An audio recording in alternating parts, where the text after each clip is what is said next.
The Plotcast Podcast with the Potty Plotters. Hello and welcome back to the Potty Plotters Plotcast. I'm Elaine. And I'm Julia. And today we're talking to you on episode, guess what number? 17. Well, you know because you've just read that, haven't you? Anyway, it's our Potty Plotters Plotcast. And yes, it is number 17. And don't forget, you can get in touch with us at any time at all that you might want to, particularly at this busy time of year on any of our social channels. Yes, so you can get hold of us on Instagram, Twitter and Facebook at Potty Plotters. Or our website, pottyplotters.uk. Or you can email us naughtycorner at pottyplotters.uk. Well, you did well to get through that. That's always the hardest bit, isn't it? Remembering what it is that everybody can do and say to get hold of us. Yeah, we know about growing, don't we? they? But we're not very good on this social media, but we try. We've got messages coming in. I've had one, actually, that's just reminded me, but we'll talk about that in a little while. It isn't anything personal, Julia, but we will wait for you. So today we're taking you back to episode 6 and 7, where we told you all about how to start off your leeks in a plastic milk bottle, and in 7, how to germinate your parsnips in a takeaway box. Yeah, and don't panic because you're not too late. You can still get them planted. You're going to have a shorter growing season, but it's not too late. It's never too late. It's never too late, and you might as well just have a go. We don't mind small in certain things. Well, I like small, but then I am. I'll leave that with you.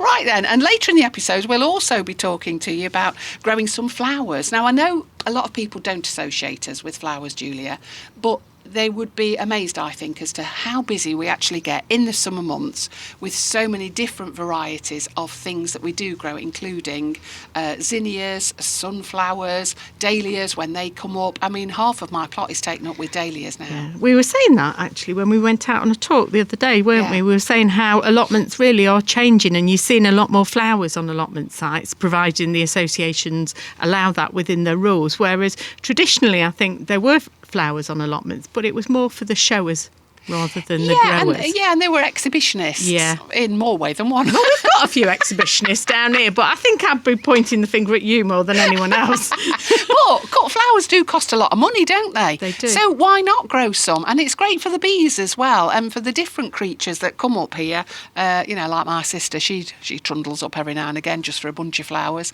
And why not? That's what I would say. So we will lead you through some of the easiest peasiest flowers to grow on an allotment or even in the garden. Not hard. The Plotcast Podcast with the Potty Plotters. Well, here we are outside in the beer garden, for want of a better phrase, Julia. It is where we like a beer every now and again. You know, I never used to drink beer until I started on allotments. It's an alcohol thing.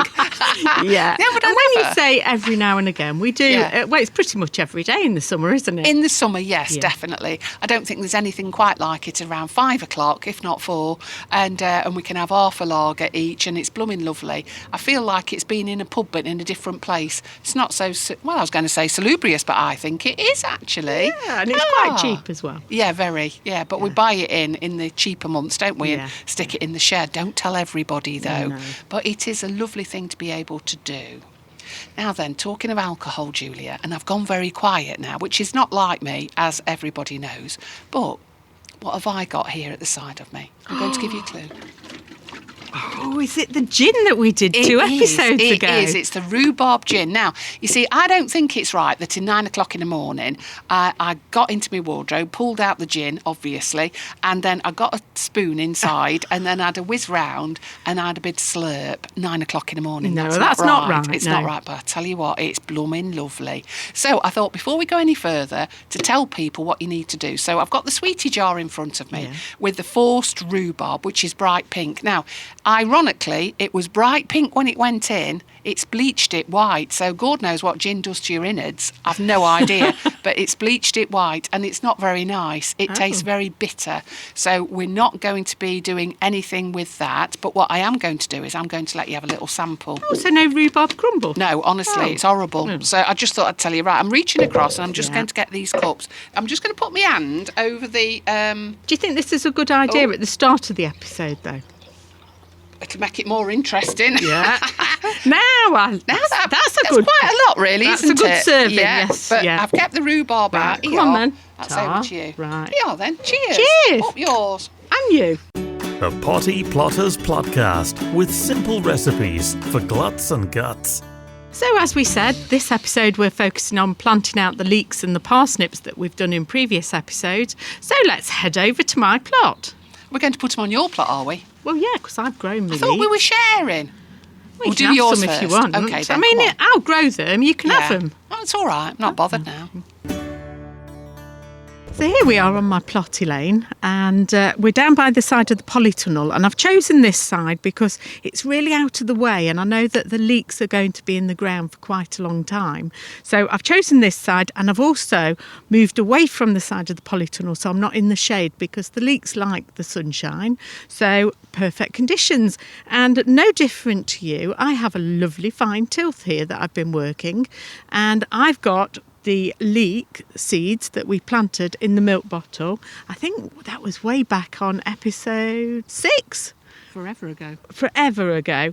And can you see they've all germinated? They all look fantastic in there. In fact, they're about pencil size now. So it's the perfect time to be getting them outside. And that was the variety called elephant. It was the elephant in the milk bottle, yes. And they certainly look elephant size because they are now the right size, aren't they, Yes. to be planting out. But the other thing is, Julia, how many seeds have you actually got in there? There's probably about 30 in there. So they are ready to come out. They're definitely pencil size. So, Elaine, can you bend down? Well, yeah. Well, I'm bending down now, so you've got to come Okay. with me because you've got the microphone. Okay, let's go.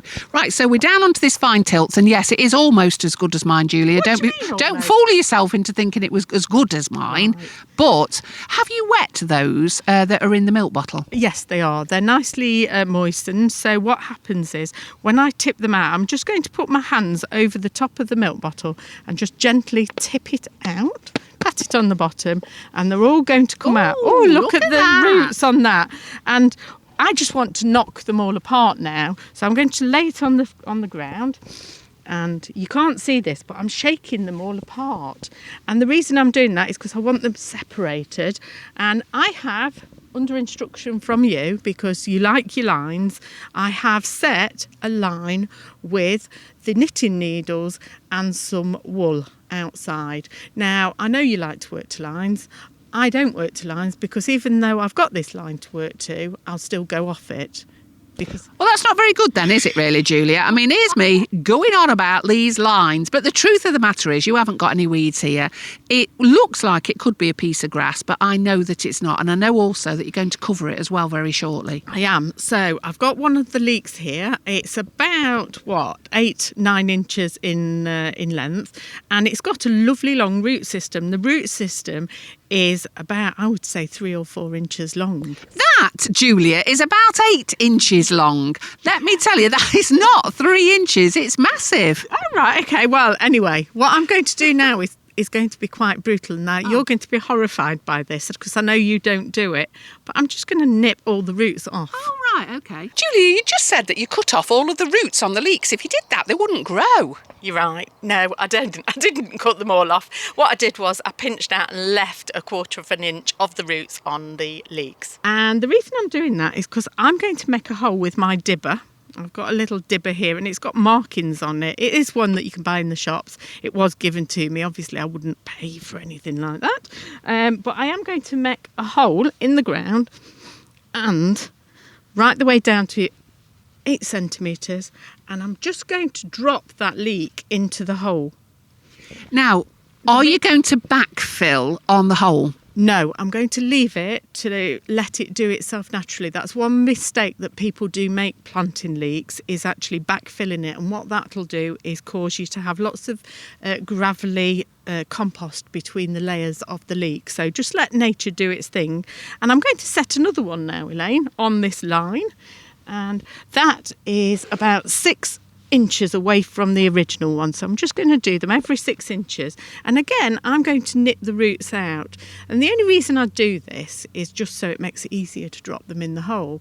Now, Does it have any effect, though, on the leek? No, I've seen it done both ways. And it's quite hard to get them down the hole with the root system on being as long as they are. And I've tried it both ways. And to be honest, it's not made any difference. So I'm going for the easy insert method, which is... I don't think I know that one, Julia.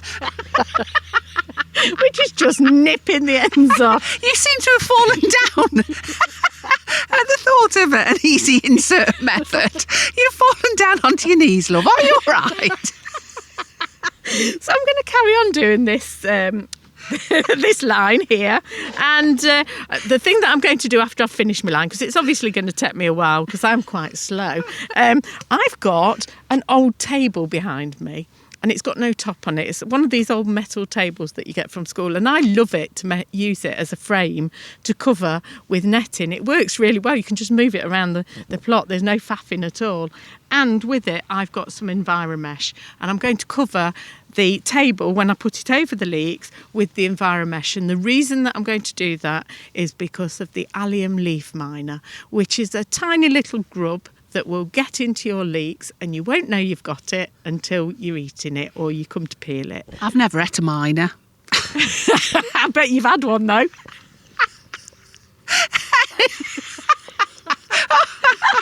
think I nearly fell over then. Anyway, onwards and upwards. Is that it? Are you going to water them in? I am going to water them in because we've not got any rain forecast. If we'd got rain forecast, I'd probably leave it. But yes, I shall get my watering can on them. So what you're going to do is fill the hole, and when you fill the hole with water, it automatically draws some of the soil and compost round. Yes, let nature do its thing. But like I say, I'll be here a while dipping all my holes. So off you go. Go and get the kettle on. The Plotcast podcast with the Potty Plotters.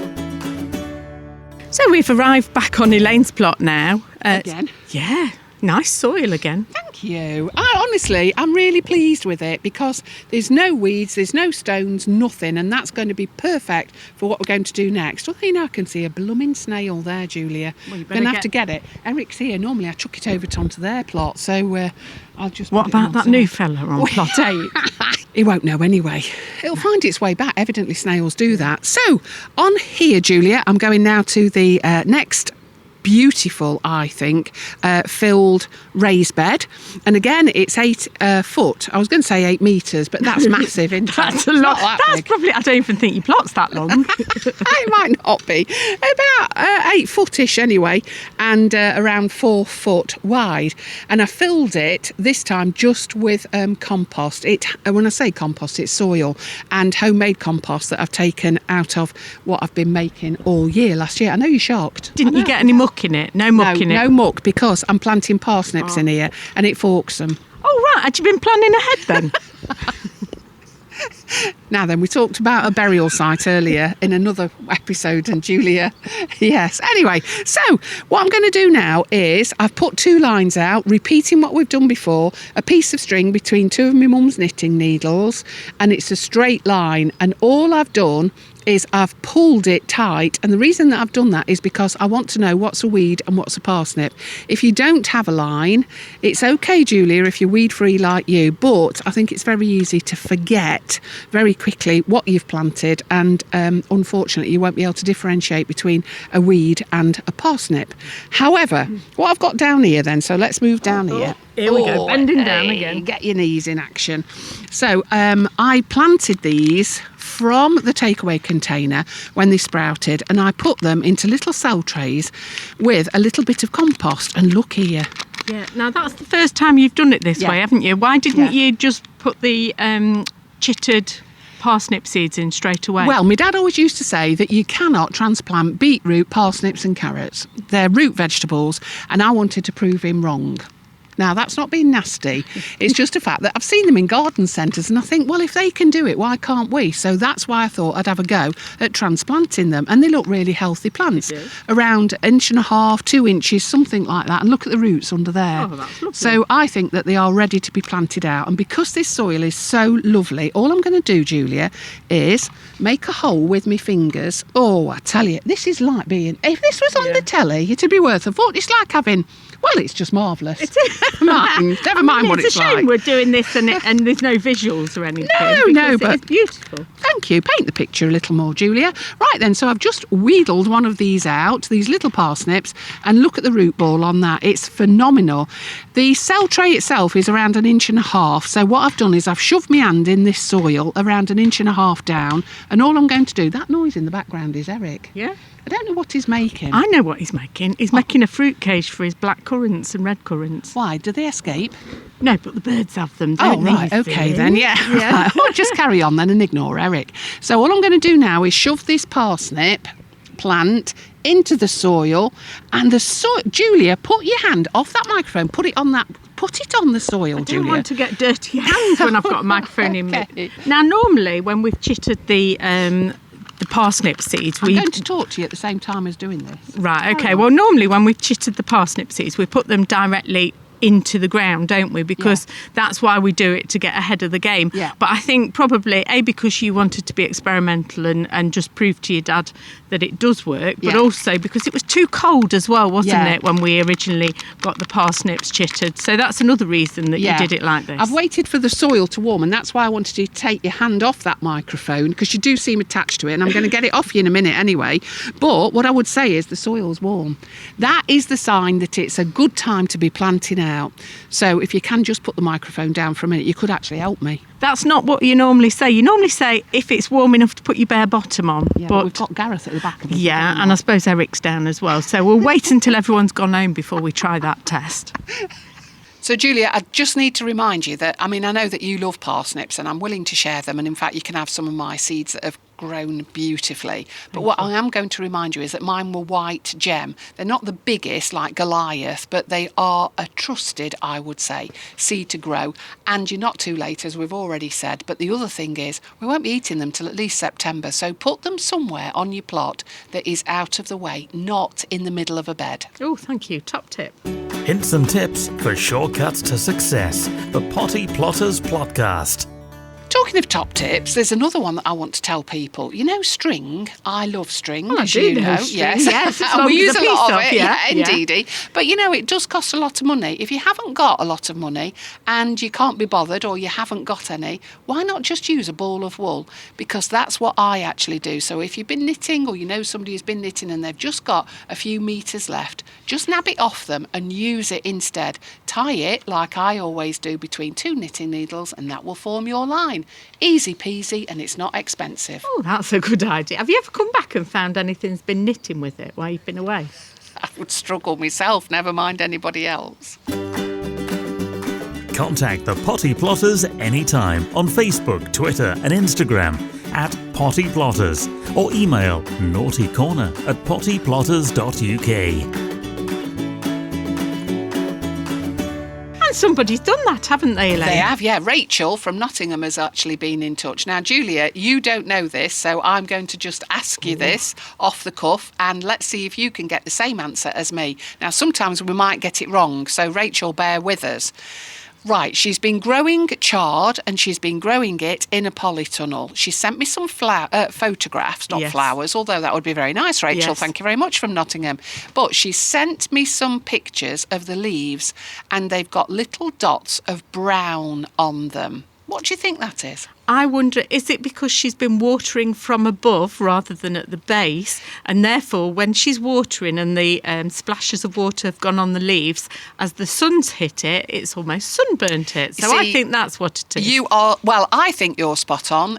Other than that, both of us are wrong, because both of us have said exactly the same thing. So well done us. I think that is the problem. Get down on your hands and knees, Rachel, and get near the base of those plants and water there rather than over the top. Or, if you don't want to get down on your hands and knees, Rachel, I've got a watering can with a very long sprout. Sprout? Why have you got a sprout on your watering can? It's got a very long spout, and you can water from quite a distance. It's about half a metre long, so saves you bending down, which isn't a problem for me, but someone like you, Elaine. Yeah. I know you can't get up. Julia, sitting here on the beer garden, and actually it's the gin, I think it's gone to my head because I'm seeing things that wasn't there last time I was sat here. What the heck is it? No, how rude.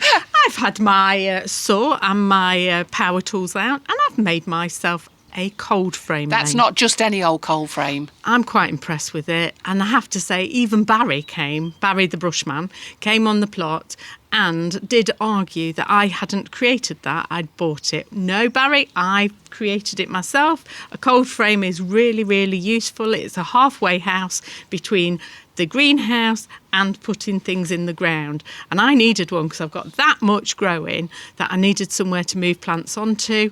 And it's got, well, to be honest, I made it all up in my head. And there's a few things that I might do differently next time when I get to do another. In fact, I might have a few commissions now.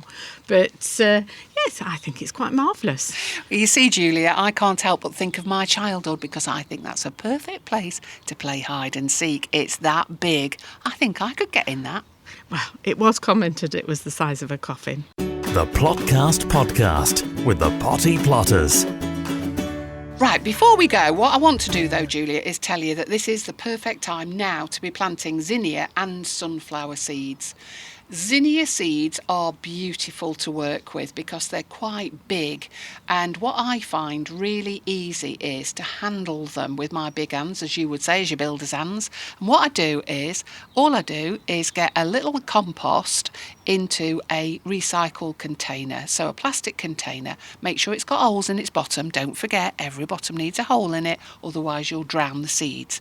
And then all I do is I plant the seeds every inch away from one another, which makes it really easy for be pricking out. And the type that I've got is sombrero, and the sombrero type are bright red and bright yellow.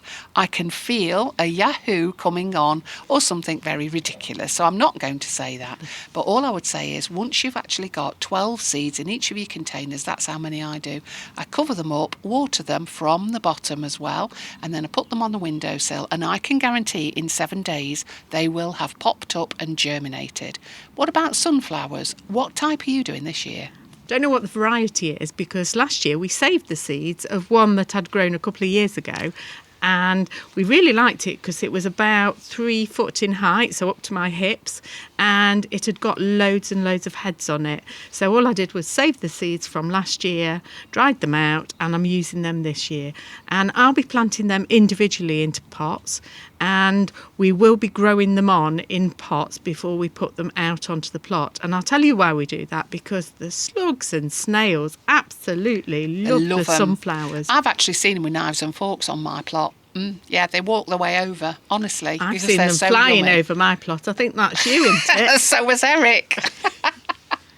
In the next episode, we'll be teaching you about getting your tomatoes and cucumbers into their final growing spaces, wherever that might be. So whether or not it's outside, whether it's in the polytunnel, or indeed any of the greenhouses that you might have, we will tell you how to do it, and most importantly, the conditions that are needed for successes. Can't wait. That is one of my most exciting things that I do up here. Just thought I'd tell you that, Julia. Anyway, until then, bye for now. If you want to know any more, well, you know the drill by now. Anyway, ta-ra. The Plotcast podcast with the Potty Plotters is an Amberland Media production.